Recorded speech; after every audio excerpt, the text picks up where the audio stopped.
오늘 우리들에게 주신 하나님 말씀은 여호수아 6장 12절로 16절까지 말씀입니다. 오늘 본문의 말씀을 오늘은 특별히 저와 여러분이 한 목소리로 함께 읽어보도록 하겠습니다. 여호수아 6장 12절로 16절 말씀을 같이 읽겠습니다. 시작. 또 여호수아가 아침에 일찍이 일어나니 제사장들이 여호와의 궤를 메고 제사장 7은 양각 나팔 7을 잡고 여호와의 궤 앞에서 계속 행진하며 나팔을 불고 무장한 자들은 그 앞에 행진하며 후군은 궤 뒤를 따르고 제사장들은 나팔을 불며 행진하니라. 그 둘째 날에도 그 성을 한 번 들고 진영으로 돌아오니라. 엿새 동안을 이같이 행하니라. 일곱째 날 새벽에 그들이 일찍이 일어나서 전과 같은 방식으로 그 성을 7번 도니 그 성을 7번 돌기는 그날뿐이었더라. 7번째에 제사장들이 나팔을 불 때 여호수아가 백성에게 이르되 외치라. 여호와께서 너희에게 이 성을 주셨느니라. 아멘. 여호수아와 이스라엘 백성이 가나안 땅에 들어갈 때 첫 번째 만난 도전은 여리고성이었습니다. 여리고성은 가나안 땅에 들어가기 위해서는 반드시 정복해야 할 첫 번째 관문이었으며 또 매우 중요한 군사적 요충지였습니다. 하지만 너무나도 튼튼한 성벽으로 쌓여져 있기 때문에 그 성을 정복하기란 사실상 불가능했습니다. 1936년 영국의 존 가스탱 박사는 7년간에 걸친 발굴 작업을 통해서 여리고성의 유적을 발견해냈습니다.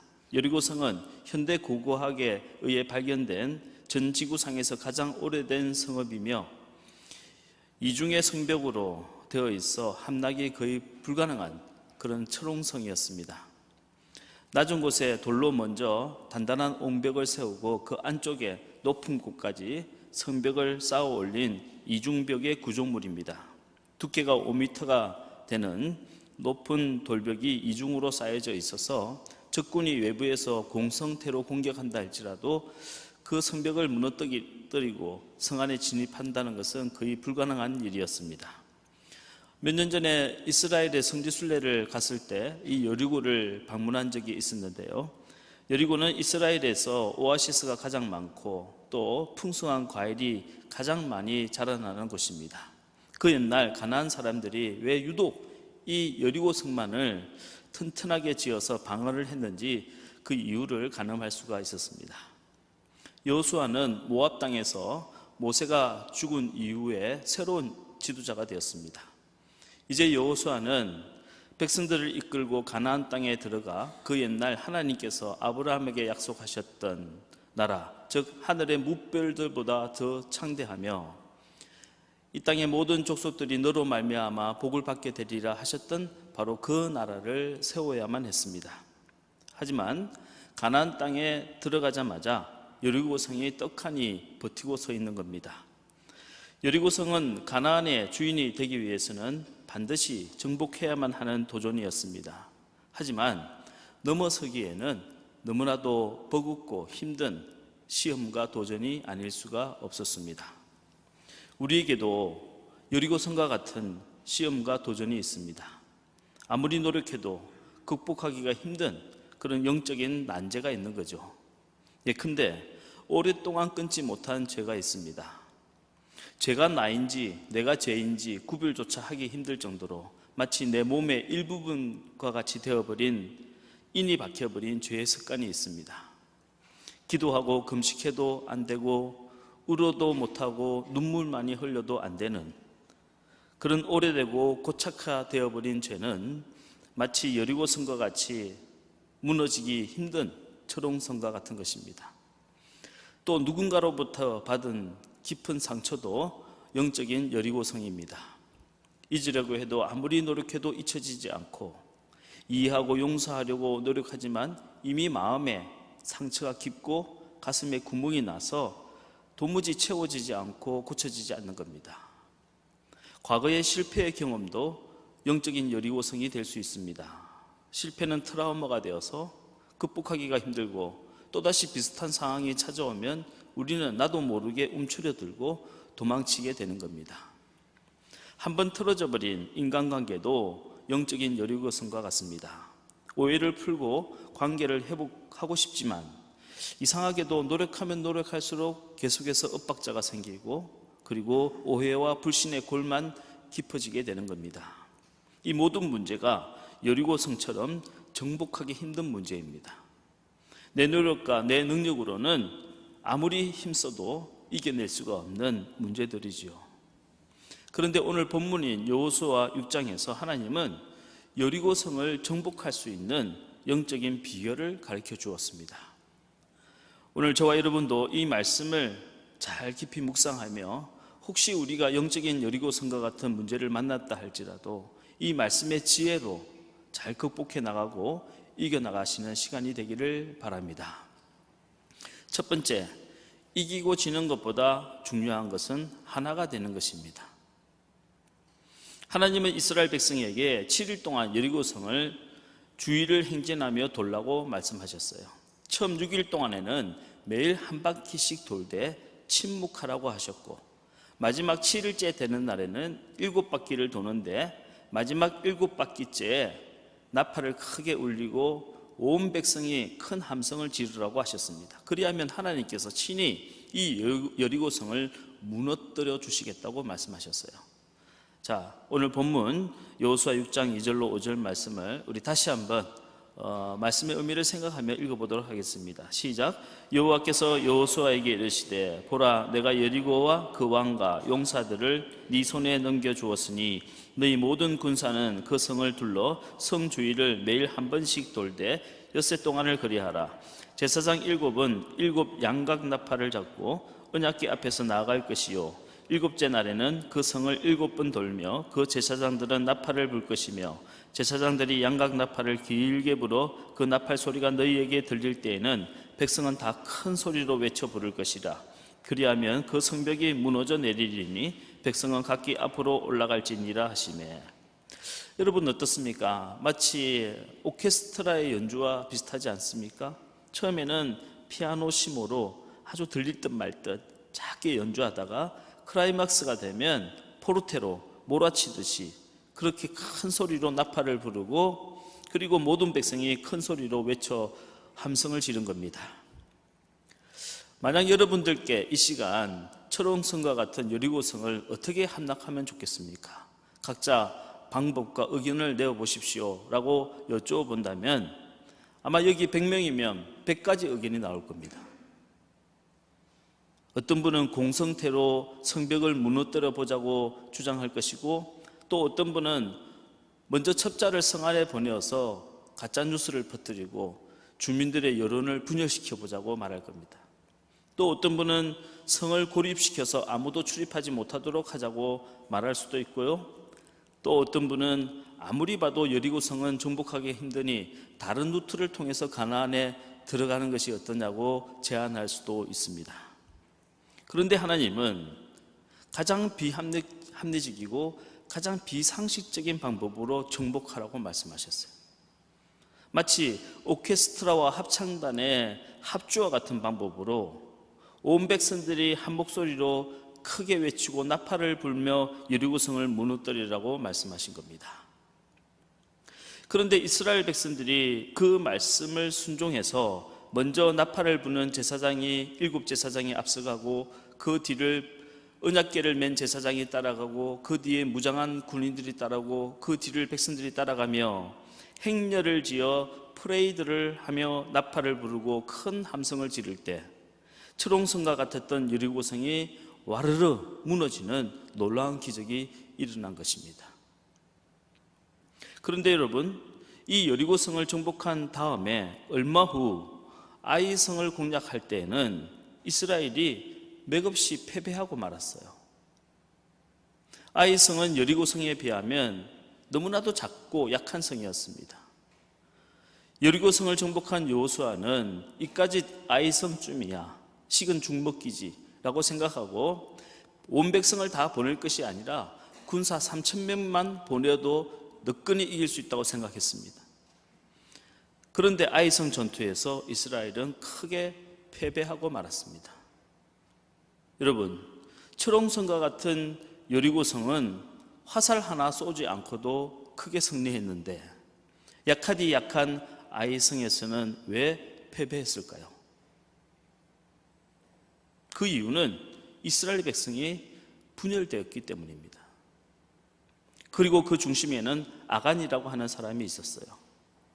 아간은 어떠한 전리품도 취하지 말라고 하는 하나님의 말씀에 불순종하고 여리고성에서 은 200세겔과 금 50세겔과 외투 한 벌을 몰래 챙겨서 땅속에 감추어 두었습니다. 그리고 그 결과로 아이성 전투에서 크게 패하여 사상자들이 나오게 되었고, 분노한 이스라엘 백성들은 아간과 그의 가족들을 돌로 쳐 죽였어요. 아간 한 사람의 욕심 때문에 이스라엘이 분열되었고 충분히 이길 수 있는 대적자들에게 크게 패배를 당하고 만 것입니다. 욕심 때문에 분열이 생겼고 분열이 패배를 자초한 것입니다. 오늘 하나님은 우리들에게 분명한 영적인 교훈을 주고 계십니다. 이기고 지는 것보다 더 중요한 것이 하나가 되는 것이다. 오케스트라의 합주와 같이 하나가 되고 하모니를 이룰 때에는 여리고성과 같은 철옹성도 쉽게 이길 수 있지만, 나 하나의 욕심 때문에 서로 나눠지고 분열되게 되면 새끼손가락보다 더 작은 아이성에게도 패배할 수밖에 없다는 겁니다. 교회도 가정도 성공하고 부흥하는 것보다 더 중요한 것이 하나가 되는 것입니다.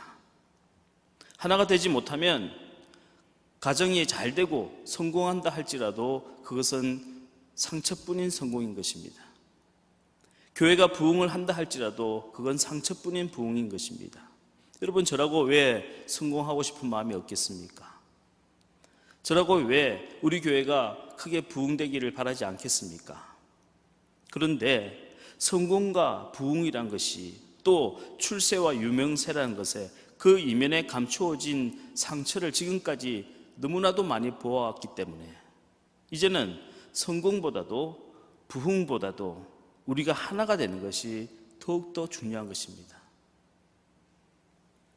조금 모자라고 조금 서투르고 어리석어도 서로가 서로를 이해하고 용납하고 하모니를 이루는 것이 성공하고 부흥하는 것보다 1000만 배 더 중요한 일이란 것입니다. 내 고집대로 밀어붙여서 설령 성공했다 할지라도, 설령 결과가 좋았다 할지라도 그것 때문에 내 가족 중에 누군가가 마음의 상처를 받았다면 그 성공이 무슨 의미가 있겠습니까? 내 욕심대로 다해서 설령 결과적으로 교회가 부흥이 되었다 할지라도 교인들의 마음에 상처를 주었다면 그 부흥은 누구를 위한 부흥입니까? 하나님을 위한 부흥이겠습니까? 아니면 교인들을 위한 부흥이겠습니까? 목사 한 사람의 욕심을 위한 부흥이 아니고 무엇이겠습니까? 내 욕심을 버려야 가정이 하나가 되는 겁니다. 내 고집을 꺾어야 교회가 부흥이 되고 하나가 되는 겁니다. 오늘날 한국교회의 가장 큰 문제점 중에 하나는 분열입니다. 지난 130년 동안 한국 개신교회는 양적으로 크게 성장해 왔지만 내면적으로는 감리교와 장로교, 성결교와 침례교, 순복음교회와 성공회, 구세군, 복음교회, 루트교회 등으로 갈갈이 찢겨지고 나눠졌어요. 한국교회 장자교단이며 최대 교단이라고 자랑하는 장로교 합성측에만 하더라도 300개가 넘는 군소교단이 존재합니다. 교회와 교단이 왜 이렇게 갈라지는가 이유를 물어보면 하나같이 하는 대답이 있습니다. 하나님을 더 잘 믿기 위함입니다. 더 성경대로 믿기 위함입니다 라고 대답합니다. 하지만 그 내면을 면밀히 들여다보면 진짜 이유는 더 큰 명예와 권력을 갖고 싶어하는 인간의 욕심 때문이에요. 예수의 공동체 안에는 부자도 있었고 가난한 과부도 있었습니다. 예수님의 초대 공동체 안에는 세리도 있었고 독립운동을 하는 열심당원도 있었습니다. 심지어 로마의 고급 장교도 있었고 유대의 국회의원도 있었습니다. 이들이 어떻게 한 자리에서 예배를 드리고 한 식탁에서 떡을 떼며 교제하고 식사를 할 수 있었을까요? 동족의 피를 빨아먹는 세리와 민족을 위하여 독립운동을 하는 열심당원이 어떻게 함께 예배를 드릴 수 있었을까요? 유대 민족주의자와 로마의 장교가 어떻게 함께 식탁에서 떡을 떼며 교제를 할 수 있었을까요? 어떻게 부자와 가난한 과부가 함께 성만찬을 나누면서 서로의 필요를 나누게 되었을까요? 그 이유는 예수님 한 분 때문이었습니다. 예수님의 그 크신 사랑 안에서, 그 숭고한 인격 안에서 모든 사람들의 마음이 눈 녹듯이 녹아졌고, 마치 용광로 안에서 모든 종류의 쇠들이 다 녹아버린 것처럼 그들은 그렇게 녹아지고 하나가 됐던 겁니다. 교회 안에는 보수도 있고 진보도 있습니다. 좌도 있고 우도 있고 중도도 있습니다. 그러나 어떤 진보나 보수도 우리와 같은 죄인들을 위하여 십자가 위에서 피 흘려 죽으시기까지 한 분은 없기 때문에 그 예수 그리스도의 그 뜨거운 사랑 안에서 우리의 이념과 철학과 사상과 견해와 이견과 이해관계를 다 녹여서라도 하나가 되는 것이 예수 공동체가 되어야 하는 겁니다. 성령님은 하나 되게 하시는 영이십니다. 초대교회에 바람같이 불같이 임하셨던 성령님은 모든 사람들의 마음을 다 녹여서 하나가 되게 해주셨어요. 유대인과 이방인의 마음을 하나로 만들어 주셨고, 사도들과 평신도의 마음을 하나로 만들어 주었습니다. 하지만 마귀는 분열의 영입니다. 서로를 미워하게 만들고 끼리끼리 패를 만들고 당을 짓게 하는 것은 마귀의 역사입니다. 마귀를 헬라어로 디아볼로스라고 하는데요, 디아는 between, 둘 사이에 라는 뜻이고, 볼로스는 through, 무엇을 집어던진다 하는 뜻입니다. 다시 말해서 디아볼로스, 마귀란 둘 사이에 미움을 집어던지고 오해를 집어던져서 둘 사이를 이간질하는 존재라는 뜻이에요. 부부 사이에 의심을 집어던지고 미움을 집어던져서 갈라서게 만들고, 부모 자식 사이에 미움을 집어던지고 섭섭함을 집어던져서 멀어지게 만들고, 교인들끼리 끼리끼리 나눠지고 분열되고 당을 짓게 만드는 것은 마귀의 역사입니다. 하지만 하나님의 은혜가 임하는 곳에는 나눠주고 분열했던 마음이 하나가 되고, 미워하고 정죄했던 모든 것들이 용서와 화해로 하나로 변하는 것입니다. 하나가 되기 위해서는 상대방이 뜻을 굽히기를 기다리지 말고 내가 먼저 조건 없이 이해하고 용납해야 합니다. 내가 먼저 용서하라고 하면 저 사람이 잘못했는데 잘못한 사람이 먼저 사과를 해야지 어떻게 그렇게 할 수 있습니까? 라고 반문하는 사람이 있습니다.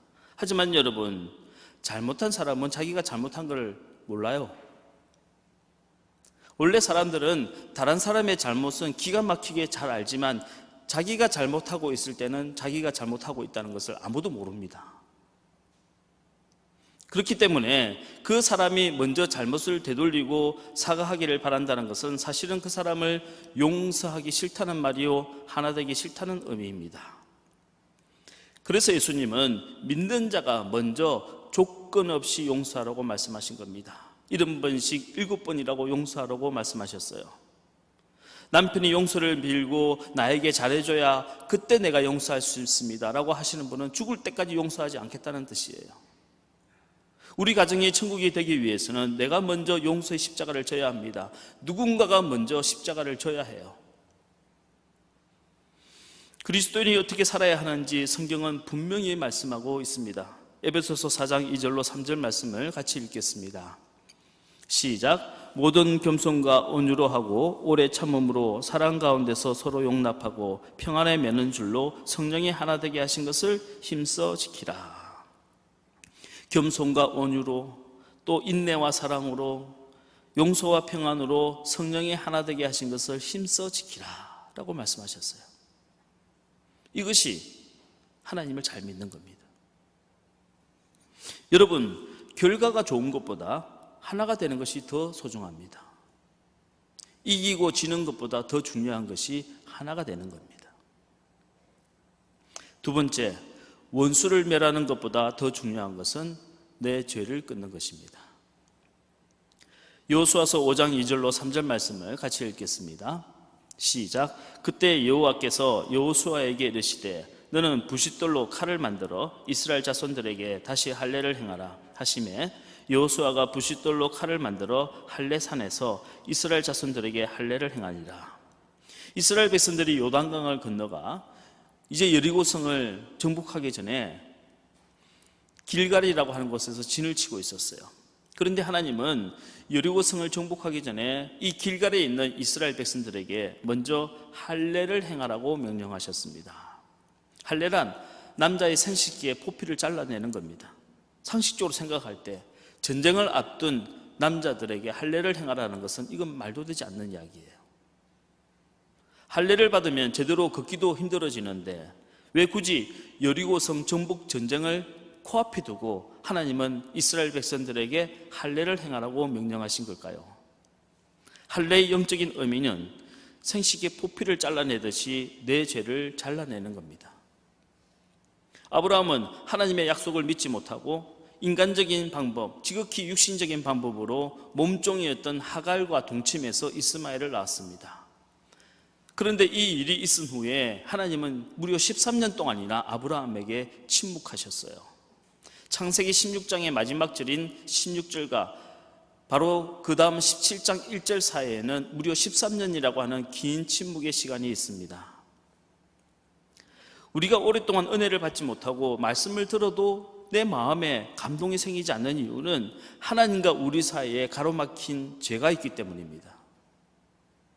주일마다 교회에 나와서 설교를 듣고 극동방송이나 기독교 TV 방송에서 또 요즘과 같이 유튜브에서 유명한 목사님들의 설교를 그렇게 많이 들음에도 불구하고 은혜를 받지 못하고 내 삶에 변화가 없고 계속해서 무기력한 이유는 잘라내어야 할 죄를 아직도 자르지 않고 있기 때문이에요. 그 죄를 잘라내지 않는 한 설교를 아무리 많이 들어도 인생의 여리고성과 같은 문제를 해결할 수가 없습니다. 13년이란 긴 침묵이 지난 다음에 하나님께서 아브라함에게 나타나셔서 처음으로 하신 말씀이 무엇일까요? 창세기 17장 1절 말씀을 같이 읽겠습니다. 시작. 아브라함이 99세 때에 여호와께서 아브라함에게 나타나서 그에게 이르시되 나는 전능한 하나님이라 너는 내 앞에서 행하여 완전하라. 여러분, 부부싸움을 하고 부부간에 서로 말을 하고 있지 않다가 결국은 누가 먼저 말을 건넵니까? 그나마 상태가 좋은 사람이에요. 그나마 인격이 더 나은 사람, 더 믿음이 좋은 사람, 사랑을 더 많이 하는 사람이에요. 그쪽에서 언제나 말을 먼저 건네게 됩니다. 끝까지 말을 안 하고 끝까지 버티고 있는 사람은 누구입니까? 상태가 안 좋은 사람이에요. 인격이 덜 된 사람이에요. 믿음이 없는 사람이고 사랑이 없는 사람이에요. 부부싸움은 끝까지 말 안 하고 끝까지 버티는 사람이 지는 사람이에요. 먼저 자존심을 내려놓고 먼저 말을 걸어주는 사람이 이기는 자요, 대인배요, 믿음이 좋은 사람이요, 천국 갈 사람입니다. 끝까지 말 안 하고 버티고 있는 사람은 소인배요, 패배자요, 믿음 없는 자요, 지옥 갈 사람이에요. 하나님과 우리 사이에 죄 때문에 막힌 담이 생겼을 때 언제나 먼저 말을 걸어오시는 분은 우리가 아니라 하나님 쪽이세요. 13년 만에 긴 침묵을 깨고 아브라함에게 나타나신 하나님께서 아브라함에게 너는 내 앞에서 행하여 완전하라 라고 했는데 도대체 어떻게 해야 하나님 앞에서 완전하게 행하는 것일까요? 하나님은 친절하게 그 방법을 아브라함에게 가르쳐 주었습니다. 그것이 바로 창세기 17장 10절의 말씀이에요.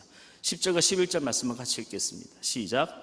너희 중 남자는 다 할례를 받으라. 이것이 나와 너희와 너희 후손 사이에 지킬 내 언약이니라. 너희는 포피를 베어라. 이것이 나와 너희 사이의 언약의 표징이니라. 이것이 성경에 나오는 첫 번째 할례입니다. 하나님은 아브라함의 13년간의 그 죄를 제거시키기 위하여 할례라고 하는 회개의 의식을 준 겁니다. 하나님은 여리고성 정복을 앞두고 있는 여호수아와 이스라엘 백성에게 먼저 할례를 행하라고 명령하셨어요. 원수를 멸하는 것보다 내 죄를 끊는 것이 더 중요하다는 겁니다.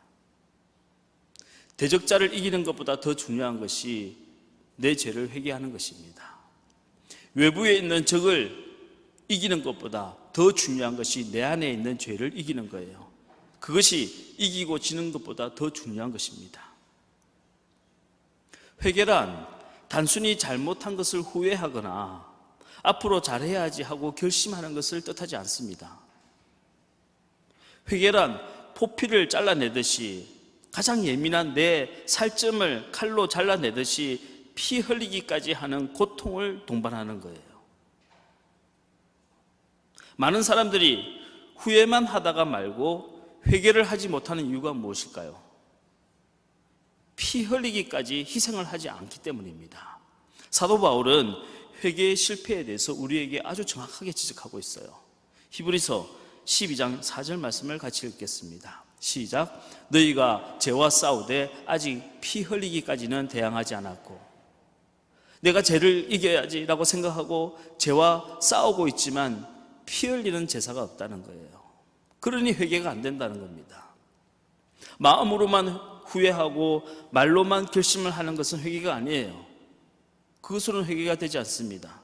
피 흘리는 고통을 감내해야 되고 살점을 잘라내는 희생을 감수해야 진짜 회개가 되는 것입니다. sacrifice, 희생의 제사가 없이는 회개가 성립되지 않습니다.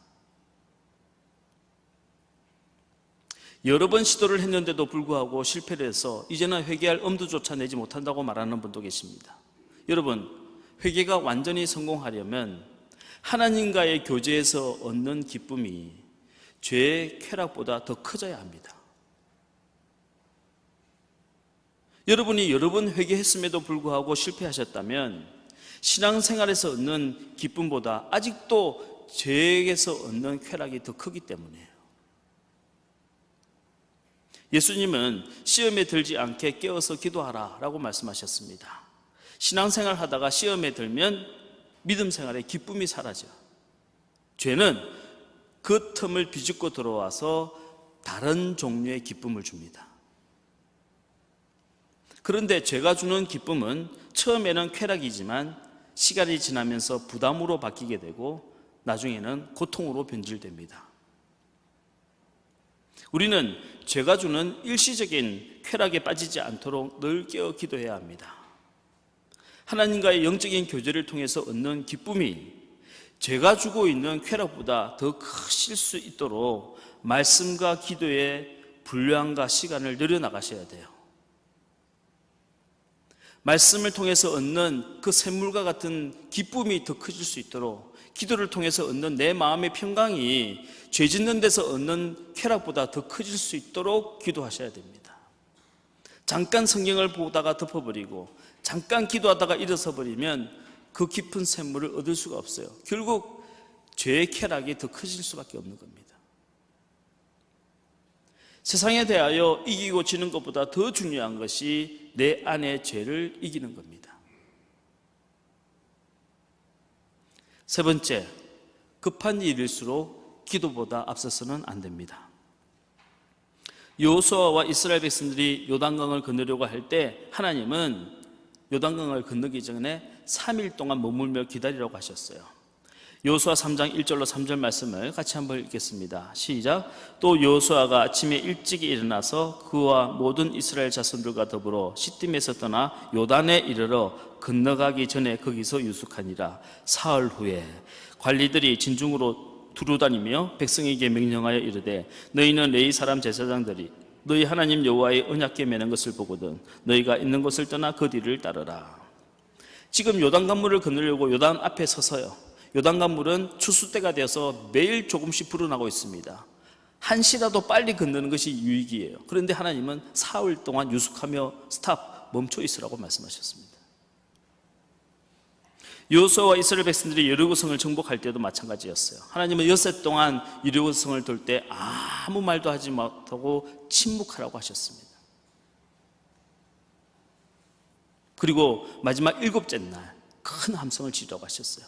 여호수아 6장 2절로 3절 말씀을 다시 읽겠습니다. 시작.